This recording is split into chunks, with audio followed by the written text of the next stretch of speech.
Ang kwentong ilalahad ko sa inyo ay hango sa tunay na buhay. Karanasan ito ni Valentin. Taong 1954. Nangyari ito sa lugar ng Bobonaon, Surigao.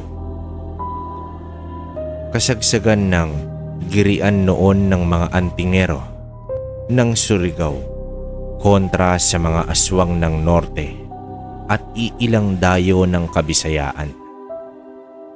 Isa naman ang tatay ni Valentin sa mga nangunguna sa kilusang kinabibilangan ng matataas na may aral ng kanan. Nasa edad ng 18 itong si Valentin. Hindi naman ito nakapag-aral. Tanging unang baitang lang ang inabot nito sa elementarya. Gawa ng para sa kanilang lugar. Mas mainam nang maging mangmang sa aspeto ng pag-aaral kaysa maging mangmang sa aspeto ng pag-aaral ng mga buhay na salita. Para kasi sa tatay ni Valentin, aanhin mo ang edukasyon kung mabilis ka lang mapapaslang ng mga mapangahas na aswang na sumasakop sa kanilang lugar. Kung kaya't kinalakihan na ni Valentin ang ganitong uri ng pananaw sa buhay. Para sa kanya, mas mahalaga ang may mailapag sa hapagkainan kaysa naman magkaroon ng dunong na hindi nila magagamit sa kanilang lugar. Noong panahon rin kasi na iyon, ay may mataas na posisyon ang ama ni Valentin. Ito kasi ang kabesa de barangay sa kanilang lugar. Ultimo ang iilang rebelde ay nagbibigay pugay sa pamamunong binibigay ng kanyang nasasakupan. Itong taong ring ito ay masarap rin ang buhay ni Valentin. Maging ang bisyo nitong pag-iinom ng alak at paninigarilyo ay walang problema sa kanyang ama. Ang ina kasi ni Valentin ay may pinapatakbong iilang bangka na pumapalaot at siya rin ang naglalagay ng butaw, kung kaya't kikita at kikita pa rin sila anuman ang mangyari. Isang araw, nagpatawag ng pagpupulong ang ama nitong si Valentin. Patungkol ito sa isang balita na nasagap ng isa niyang disipulo sa kanilang bayan. Ayon dito, nagbabadya raw ang pag-atake ng mga aswang sa kanilang baryo. May mangilan-ngilan na rin kasi umano ang sinalbahe ng mga mambabarang nakaisa ng pangkat ng mga gabunan. Meron namang kanang kamay ang kanyang ama na itago na lang natin sa pangalang Abel. Ito ang mersenaryo sa kanilang grupo. Bukod kasi sa batak ito, ay ito rin ang pangunahing pumupuksa sa mga aswang at nakilala ito dahil sa pawang walang awa ito kung pumatay. Si Abel ay matalik na kaibigan ng kanyang ama. Ito rin kasi ang kasabay nito sa paglaki. Maging sa paghahanap ng mga mutya ay magkasama ang dalawang ito. Hanggang sa tuluyang naging dalubhasa ang dalawa. Habang nagpupulong na sila, ay may kakaibang nararamdaman itong si Valentin kay Abel. Tila kasi may kakaiba sa mga ikinikilos nito. Naroon ng mayat maya na paglabas nito at magsisindi ng sigarilyo. Napansin pa noon ni Valentin ang pagiging aligaga nito at palinga-linga sa paligid. Tansyado rin ni Valentin na pasado 8:00 na ng gabi. Hindi naman raw mainit noon Pero butil-butil na pawis ang inilalabas sa katawan nitong si Abel. Dahil sa kuryosidad ni Valentin, ay marahan itong lumapit sa kaibigan ng kanyang ama habang nagwiwika ito ng, "Tio Abel, may problema ba? Pansin ko kasi na parang kanina ka pa di mapalagay. Pwede mo sabihin sa akin habang abala si ama. Alam mo na, baka makatulong ako." Wika ni Valentin kay Abel. Doon ay saglit na natulala itong si Abel. Humithit muna ito sa hawak na sigarilyo, saka tuluyang sumagot sa kanya ng, "Oh, ikaw pala Valentin." Hindi, wala. Medyo maalinsangan lang ang paligid. Papasok na rin ako. Ubusin ko lang to." Wika ni Abel kay Valentin na noon ay medyo duda sa naging sagot nito. Di naman na sumagot itong si Valentin. Minarapat na lang nito ang magsinde na rin ng isang sigarilyo saka pumwesto sa ilalim ng puno. Tahimik noon ang kapaligiran. Tanging mga tunog ng kulisap at iilang insekto lang ang naririnig ni Valentin. Tanaw naman ito ang kubol kung saan andon ng kanyang ama at iilang kagrupo nito. Nang malingat siya ay napansin niyang nawala si Abel sa paligid. Unang beses raw kasi na mangyari yon. Kadalasan ay laging ito pangaraw ang nangunguna sa pagsasalita sa grupong iyon. Ilang minuto pa ang lumipas noon. Nakaramdam itong si Valentin ng kakaiba sa paligid. Ang sariwang hangin kasi noon ay tila naging amoy malansa at napakabaho. Maya-maya pa ay may iilang mga aso na ang lumapit sa kubol kung saan naroroon ang ama ni Valentin. Nakita niya na nasa wangis ito ng isang dambuhalang aso. Ang itsura pangaraw nito ay parang may sa demonyo dahil sa sobrang pula ang mata nito na noon ay nasisinagan ng liwanag na nagmumula sa buwan. Mabilis naman ang mga sumunod na pangyayari. Bigla ang pumasok noon ang iilang dambuhalang aso. Siguro ay nasa 5 aso iyon.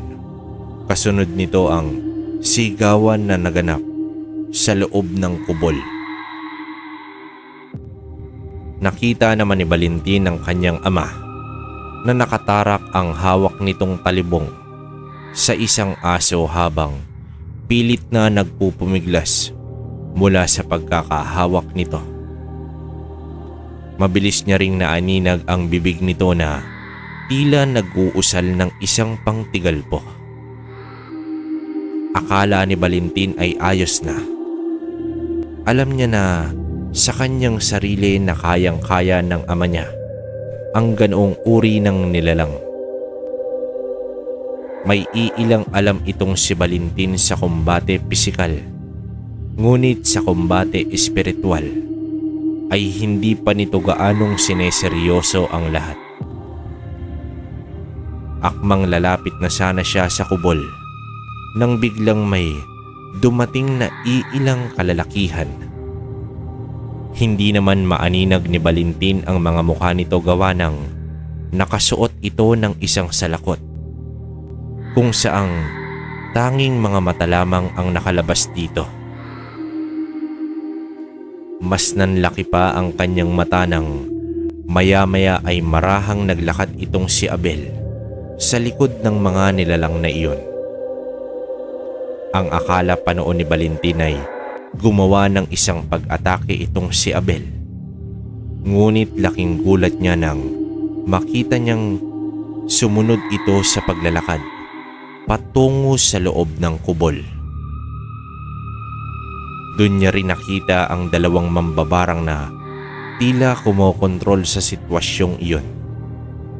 Nakita niya kasi ang kanyang ama na tila nakapako ito ng isang malakas na tigalpo kung kaya't hindi ito makagalaw.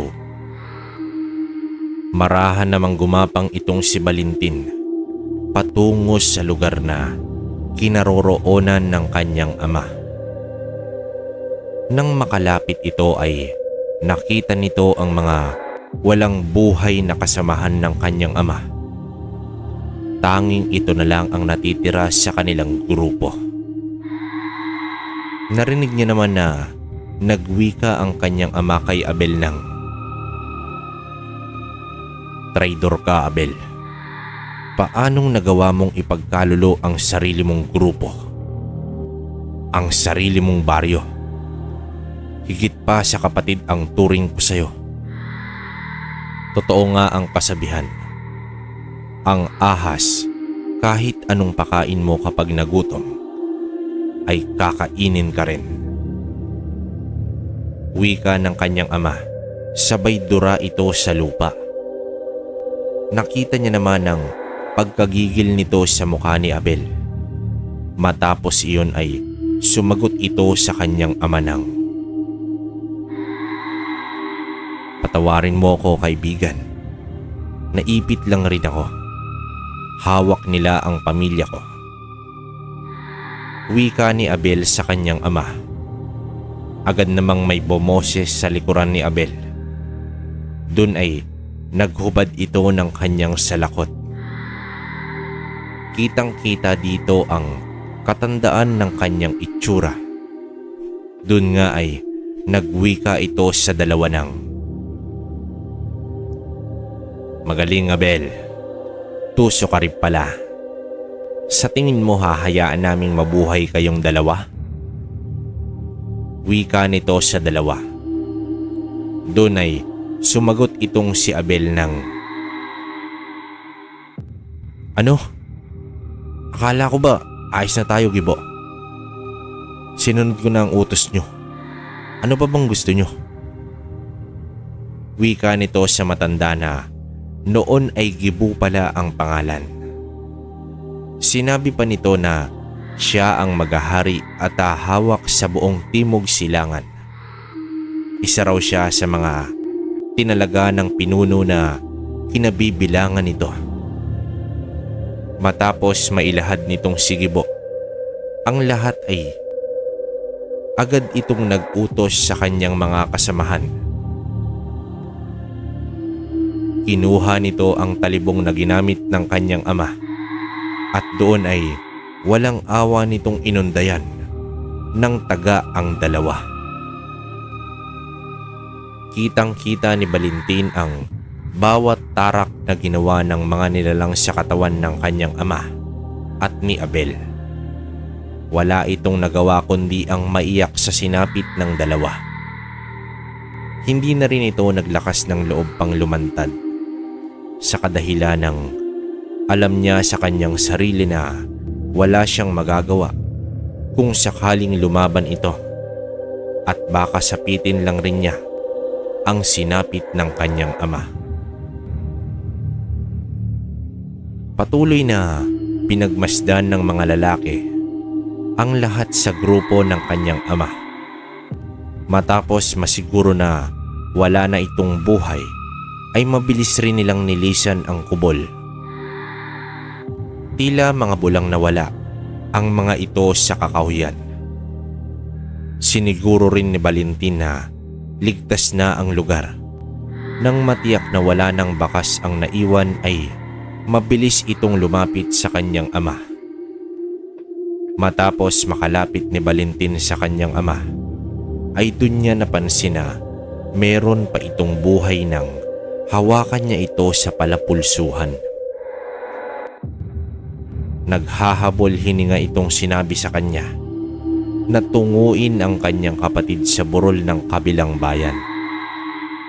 Doon lang rin nalaman ni Valentin na may kapatid pala ang kanyang ama at binigyan ito ng pangalang bilang si Dario. Si Dario ang panganay sa kanilang dalawa. May ibinigay itong ama niya sa kanya upang ibigay kay Dario. Isang tela na may laman na kung ano.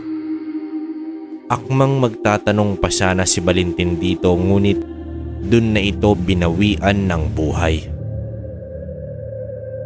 Itong si Abel naman ay nagsalita rin sa kanyang huling habilin para kay Valentin. Dun nga ay nagwika ito ng, "Valentin, patawarin mo ko kung naging tuso ko. Bilang paghingi ko ng kapatawaran sa pagiging taksil ko, tanggapin mo ito." Wika ni Abel sa kanya, sabay abot ng isang bilog na tila bato. Ito raw ang kanyang trabungko ng ahas. Wala namang nagawa si Valentin dahil naging malapit rin naman siya kay Abel, lalo pat nung bata pa ito. Ito kasi ang nagsilbing ama niya sa tuwing wala ang kanyang ama at nagtutungo sa mga bundok ng bawat bayan-bayan. Matapos makuha ni Valentin ang trabungko ng ahas, mabilis ring tuluyang nawala ng buhay itong si Abel. Minabuti na lamang ni Valentin na gumawa ng hukay sa mismong kubol. Matapos iyon ay kaagad niyang pinagsama-sama ang mga labi ng kanyang ama at netong si Abel. Maging ang iilan sa mga grupong kinabibilangan nito ay dun niya na rin inilagay. Ilang oras matapos ang paglilibing ni Valentin ay di nito namalaya na nakatulog na rin siya. Dala na rin ng kanyang pagod at sari-saring emosyon. Nagising na lang ito ng isang ibon ang dumapo sa kanyang muka. At dun ay tumuka-tuka ito. Ilang ulit pang umikot-ikot ang ibon bago tuluyang lumipad. Naniniwala noon si Valentin na kaluluwa ng kanyang ama ang nasa ibon. Doon ay mabilis nga itong umuwi. Ilang sandali pa, nang marating niya ang kanilang bahay ay naabutan niya ang kanyang ina na umiiyak.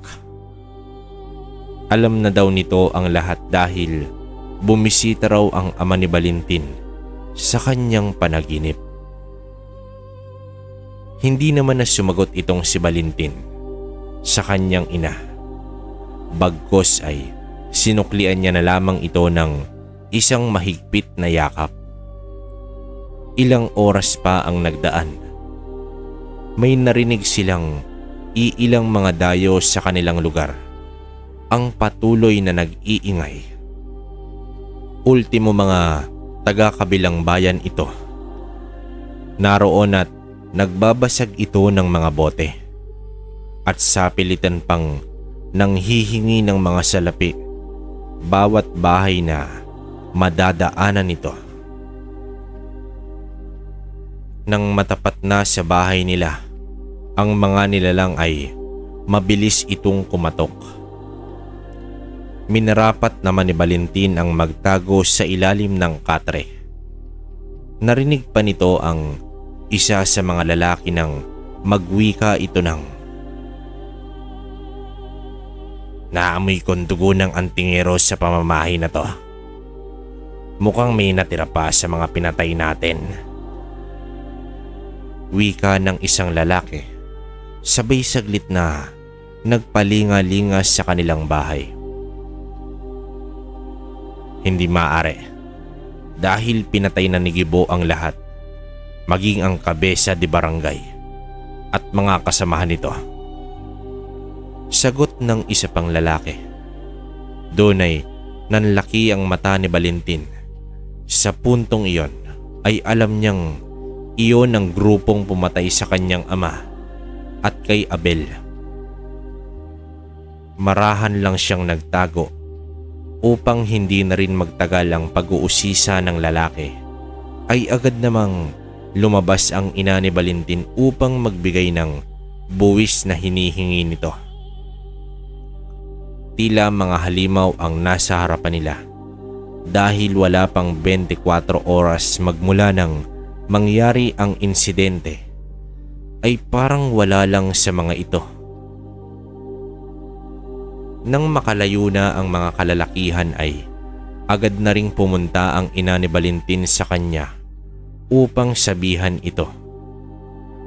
Nagwika pa ang ina nito sa kanya na may sinabi ang kanyang ama sa panaginip nito. Pinalipas lang nila ang buong umaga na iyon. Nang tuluyang takpan ng dilim ang kalangitan, ay mabilis na nagtungo ang mag-ina sa likod bahay. Dala-dala ni Valentin ang isang pala. Dun nito hinukay ang lupang tinuturo ng kanyang ama. Nang sa mahigit 3 talampakan na ang lalim nito ay may natamaan na kung anong bagay itong si Valentin. Saglit pa itong naghukay. Dun na tumambad sa kanya ang isang baul na may lapad na 3 pulgada. Agad nilang pinagtulungang mag-ina ang pagkuha ng baul. Kasabay nito ay mabilis nilang ipinasok bago tuluyang buksan. Labis namang kinagulat ni Valentin nang makita ang laman ng baul. Meron kasi roon isang pahaba na ginto at ang iba ay purong kagamitan sa pagiging antingero. Ang mas pumukaw sa atensyon niya ay ang isang habay kung saan may mga usal na nakaburda. Ang halos karamihan pa doon ay purong salitang Latin. Ang habay na tinutukoy dito ni Valentin ay ang bandana na ibinabalot sa ulo. Bukod roon ay nakuha niya rin ang isang medalyon ng Sator Coronados. Bukod dito ay meron pa dong isang lana na nakalagay sa garapon. Ang lanang ito ay may kasabay na palaspas at iilang ugat ng puno ng makabuhay. Doon rin kinuha ni Valentin ang isang uri ng gintong punyal. Ito ay hindi lalagpas sa haba ng isang dangkal. Labis naman ang pagkabilib ni Valentin sa mga bagay na natuklasan nito. Pagkatapos ng gabing iyon ay nagdesisyon na rin itong si Valentin na hahanapin ang kapatid ng kanyang ama na si Dario. Dadalhin raw niya ang iilang nilalaman ng baul sa kanyang harapan. Wala namang pagtutol ang naganap nang marinig ng kanyang ina ang ninanais nito. Kung yun raw ang huling bilin ng kanyang ama, ay mabuti pang sundin niya na ito. Kinaumagahan nga, dala ang sako na naglalaman ng mga gamit na nakuha niya at iisang kasuotan, ay binagtas niya ang daan patawid sa kabilang bayan. Siguro ay inabot ng halos sa 10 oras bago makarating sa burol na tinutukoy ng kanyang ama. Halos manghina na ito at mawalan ng malay dahil sa ilang beses na siyang nagpalibot-libot sa burol, ngunit wala siyang makita ni isang bahay na nakatayo sa lugar. Madilim na rin noon at tanging liwanag na lang ng buwan ang nagbibigay ng ilaw sa gabing iyon. Nang pipikit na ang kanyang mga mata, ay isang malamig na hangin ang bumalot sa kanyang katawan. Doon niya rin nakita ang isang kamay na iniaabot sa kanya. Pag-angat niya ng kanyang ulo ay nakita niya ang isang lalaki na tatuan ang katawan. Puti na ang buhok nito, maging ang mga balbas. Doon ay narinig nito ang boses ng magwika ito sa kanya ng, "Valentin, gumising ka. Sumama ka sa akin." Wika ng lalaki. Nang hindi na niya kaya pa ay tuluyan na itong nawalan ng malay. Nagising na lamang ito. Maaga na. Laking gulat naman ni Valentin ng purong halaman ang kanyang hinihigaan at tila balutri ng mga baging ang dingding ng bahay. Agad nga itong tumayo at marahang lumabas. Doon niya nakita ang puro punong nakapalibot sa labas. Tanda pa nito na hindi niya naman nakita iyon bago siya mawalan ng malay. Doon nga ay nakita niya ang isang lalaki na nakatalikod sa kanya. Tadtad ng kung ano-anong marka ang katawan nito mula likod paikot sa kanyang mga braso. Nang humarap ito ay napangiti na lamang ito sa kanya habang nagwiwika ito ng, "Gising ka na pala. Kamusta ang pakiramdam mo, Valentin? Nakatulog ka ba ng maayos?" Wika ng lalaki sa malumanay na tono. "Oo. Sino ka? Saka nasan ako?" Pagtatanong na wika ni Valentin sa lalaki. "Ako ang kapatid ng ama mo. Ako si Dario. Marahil hindi mo pa ako kilala dahil hindi naman nagkwento ang ama mo sa'yo. Nandito ka sa bahay ko." Wika nito bago tuluyang iabot ang isang inumin na hinaluan ng iba't ibang uri ng dahon. Doon ay marahan namang ininom ni Valentin ang likidong iyon. Matapos iyon ay labis na nakaramdam ito ng kaginhawaan. Nang magkapalagayan na sila ng loob, ay maiging nag-usap ang dalawa. Inilahad kasi ni Valentin sa kanyang tiyo ang totoong nangyari kung bakit siya naroroon. Sinabi naman nito na alam niya ang lahat. Hindi raw siya maaaring tumulong dahil siya ang bantay sa burol na iyon. Hindi nito pwedeng iwanan ang burol sapagkat mawawala ang sabulag na ginawa ng mga kaibigan niyang engkanto. Sinabi pa nito kay Valentin na siya na ang talagang itinadhana upang magtuloy sa yapak ng kanyang ama. Sinabi rin ni Dario na kailangang manatili ni Valentin ng mahigit sa 6 na buwan upang matutukan ito sa kanyang pag-aaral. Kailangan raw kasi nitong magdebosyon at maglinis ng kanyang espiritual na pagkatao.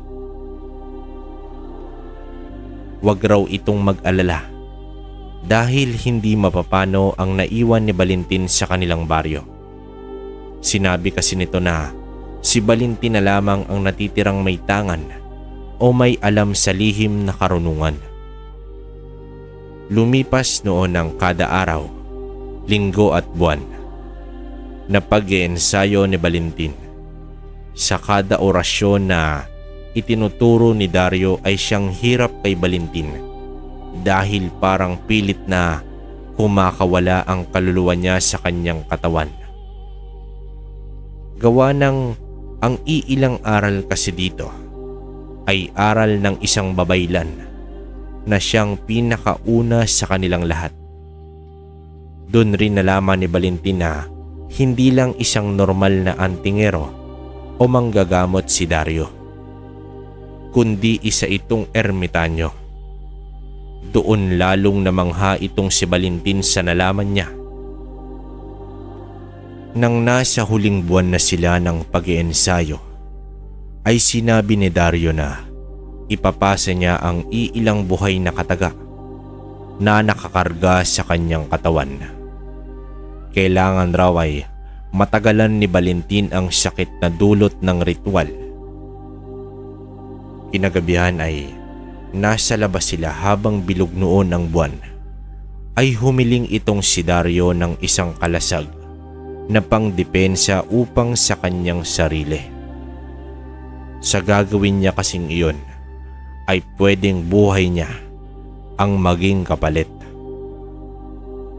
Habang ginagawa nga nila ito ay ramdam na ramdam ni Valentin ang kung anong elemento ang naglalabas-pasok sa kanyang katawan. Tila hangin na tumatagos ito sa kanya.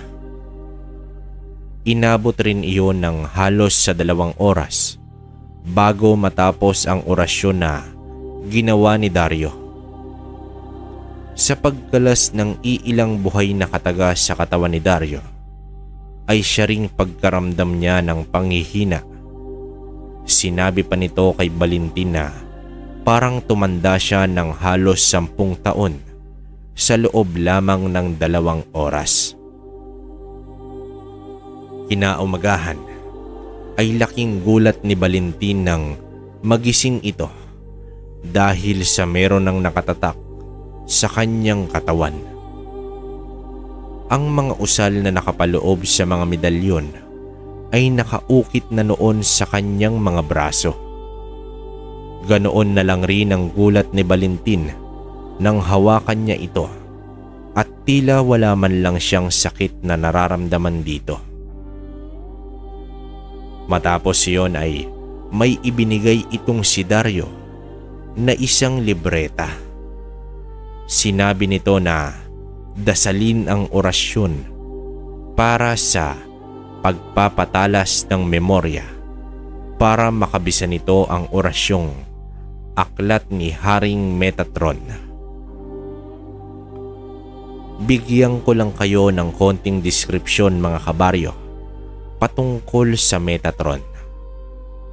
Si Metatron ay isa sa mga lingkod ng Diyos na nakatira sa ilalim ng trono nito.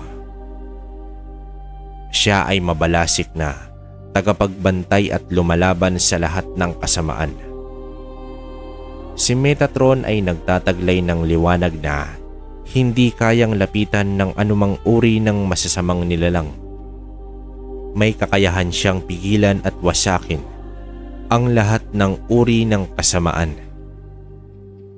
Ang Diyos ang siyang nagbibigay ng mga utos sa kanya upang lumaban sa lahat ng masasama. Walang uri ng kasamaan ang makahaharap sa kanya. Lahat ng masasama ay mawawasak at masisira sa kanya. Ang liwanag niya ay higit pa sa araw. Walang makakalaban na masama sa kanya. Ang aklat na ito ay tungkol kay Metatron. Ang sino mang magtaglay na kabutihan sa kanyang puso at nagnanais na lumaban sa kasamaan ay maaaring manalangin kay Metatron upang matulungan sa pakikibaka laban sa kasamaan. Minsan na siyang bumaba sa lupa bilang si Enoch. Ang kanyang kapatid ay si Sandalphon na minsan ring bumaba bilang si Elias. Isa sa kanyang mga sekretong pangalan ay Yahuel, ang anghel ni Yahweh. Si Metatron ay naaatasan minsan na magpunta kina Zeus at Thor. Sila ay nagsubukan ng kanilang mga kakayahan, ngunit ang nangibabaw sa kanila ay walang iba kundi itong si Metatron. Kinilala si Metatron bilang kagilagilalas na lakas ng kulog at kidlat. Ang kanyang kulog at kidlat ay lalo pang pinabagsik at pinatapang ng pagbasbas ni Zeus at Thor sa kanya. May sariling mundo na tinatahan si Metatron at ito ay nakapwesto sa ibabang trono ng Microporus o Diyos ng Salita, ang Kristong Universal. Tumatanggap ng utos si Metatron sa parehong Diyos ng Macroporus at Diyos ng Microporus Liban sa dalawang ito, ay wala nang ibang Diyos na sinusunod si Metatron. May ipinagkatiwalang 7 titik kay Metatron na kung saan ang mga ito ay nakalagay sa aklat ng buhay. Minsan, pinagkatawang tao ng Diyos si Metatron bilang si Enoch at siya ang namagitan sa mga anghel na nagrebelde sa Diyos at sa Diyos. Ang kanyang kapatid naman ni Sandalphon ay ibinaba minsan sa lupa bilang si Propeta Elias at si Juan Bautista bilang taga-bautismo sa mga Mesiyas. Minsan ibinaba ng Diyos sa pamamagitan ni Metatron ang 10 utos. Hindi ito nasunod ng tao, bagkus ang mga tao ay sumamba sa Diyos-Diyosan at gumawa ng mga kasamaan at kahalayan. Sa galit ni Metatron, nagpakalat siya ng mga kidlat na ikinamatay ng marami. Si Metatron ang sumama sa kanila. Siya ang kausap ni Moises bilang kinatawan ng Diyos upang ang Israel ay maligtas mula sa pagkakaalipin sa Ehipto at magkaroon ng bagong buhay sa lupang pangako. Si Metatron ngayon ay nakahimpil sa kanyang sariling mundo, naghihintay ng atas mula sa kanyang Diyos upang gawin ang anumang ipapagawa nito. Balik tayo sa istorya mga kabaryo. Si Sender naglagay nun. Si Valentin noon ay handa nang bumalik sa kanilang lugar. Makalipas ang ilang buwang pag-aaral sa ilalim ni Dario, ay handa na niyang lipunin ang lahat ng may gawa sa pagkamatay ng kanyang ama. Masaya ako, Valentin, dahil ngayon ay handang-handa ka na sa isang digmaan. Labis na malalakas ang kahaharapin mo. Kaya't kinausap ko ang isa kong kaibigang engkanto, si Dula. Si Dula ay isang kawal ng prinsipe. Maaari kang tulungan ito sa duelo bilang pagbigay ng iilang lakas espiritual. Batid kong hindi mo siya nakikita pero nasa tabi mo siya, nagmamasid sa lahat ng kilos mo. Paglalahad na wika ni Dario kay Valentin. Maraming salamat, Iyo, sa lahat ng aral na itinuro mo. Kukunin ko ang hustisya sa pagkamatay nila ama. Wika noon ni Valentin kay Dario. Dun nga ay tuluyan ng naglakbay si Valentin. Naging mabilis ang paglalakbay nilang iyon, gawa ng sa daang ibinigay ng gabay niyang si Dula. Pagkadating nga ni Valentin sa lugar ay halos naging magulo na ito. Gabi na iyon, nasa tansya niya ay 9:00 na, ngunit gising na gising ang mga tao sa labas. At doon niya rin nakita na purong mga bagong muka ang nasa kanila. Alam ni Valentin na andun rin sa baryo nila itong si Gibo, gawa ng ito na ang nagsilbing kabesa de barangay sa kanilang baryo. Gamit ni Valentin ang trabungko ng ahas at iilang buhay na salita. Ito ay lumikha ng ilang napakataas na uri ng kabal at kunat, maging ang iilang usal pang sa bulag ay ginawa rin ito. Kaliwat kanan ang pag-ihip ni Valentin ng tigalpo sa hangin. Maya-maya pa, lumapit ito sa isang nagkukumpulang mga kalalakihan. Batid niyang aswang ang grupong iyon dahil nadarama niya ang isang napakaitim na presensya sa kanila.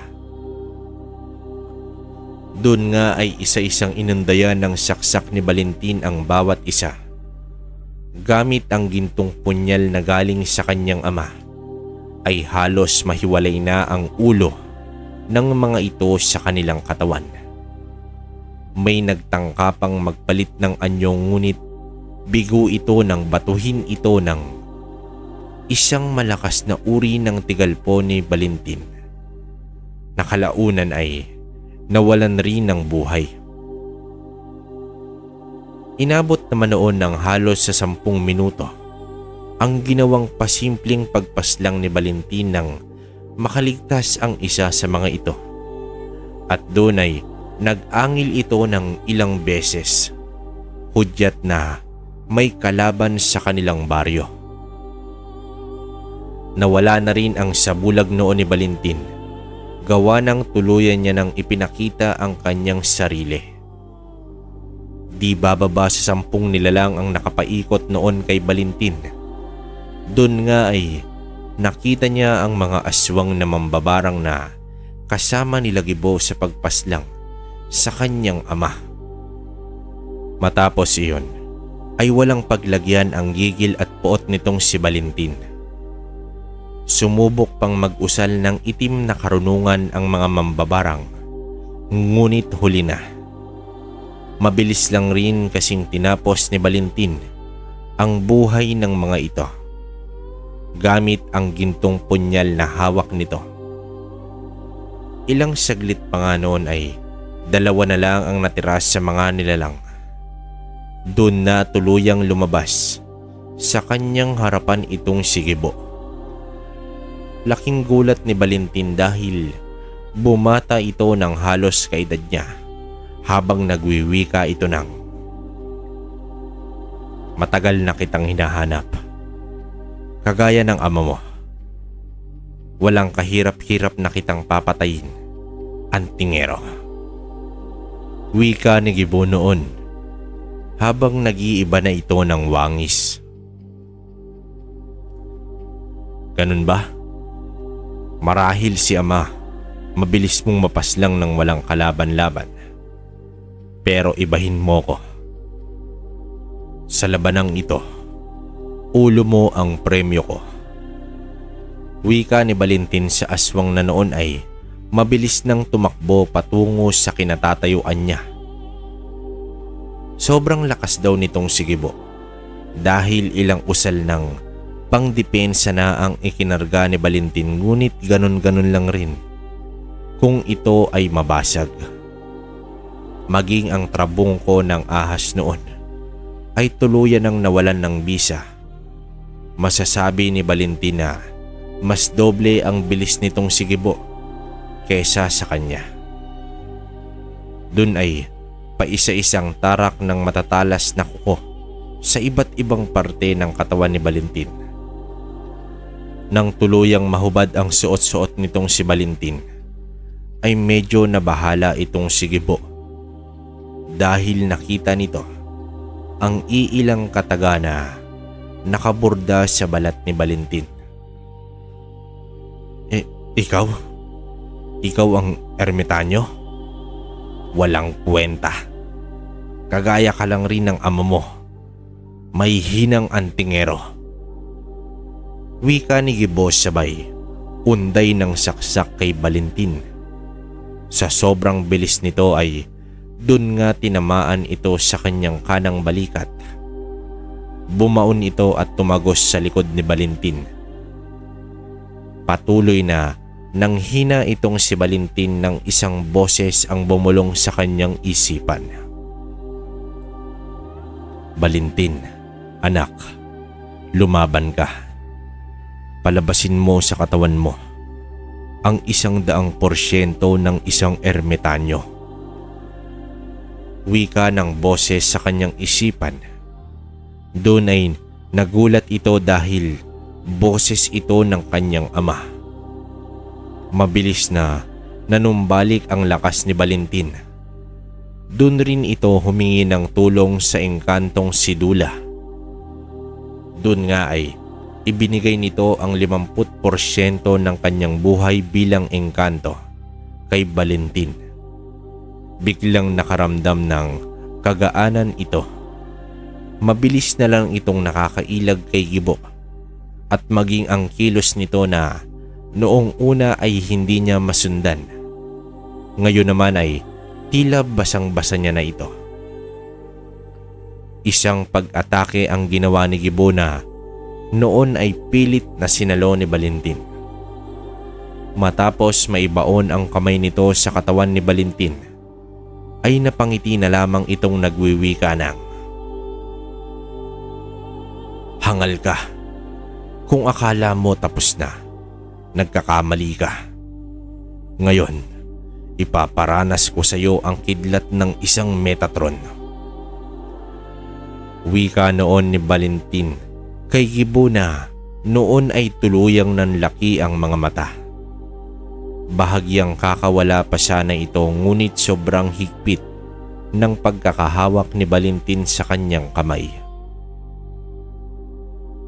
Doon ay nag-usal itong si Valentin ng isa sa mga parusa ni Metatron. Habang inuusal niya nga ito, ay labis ang paghiyaw ni Gibo sa kanyang naririnig.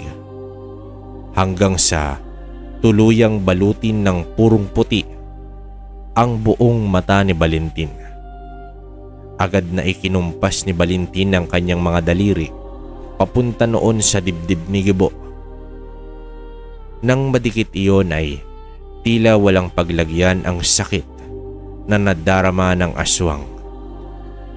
Ilang usal pa ang pinakawalan ni Valentin bago tuluyang mabutas ang dibdib nitong si Gibo. Dahilan para tuluyan itong malagutan ng hininga. Sa tagpong iyon, kabaryo, ay parehas na walan ng malay na ang dalawa. Hindi na alam ni Valentin ang mga sumunod na nangyari.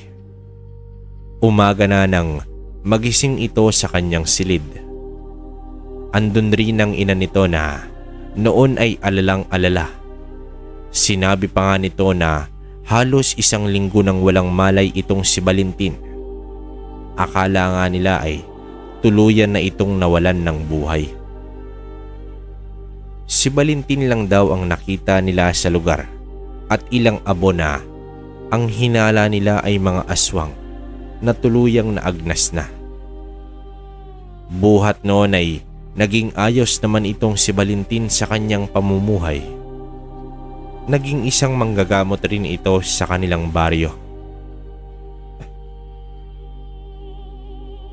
Ngunit nang magkaharap silang muli ng kanyang tiyo, ay nagwika ito na anak pa lang raw ang napapatay ni Valentin.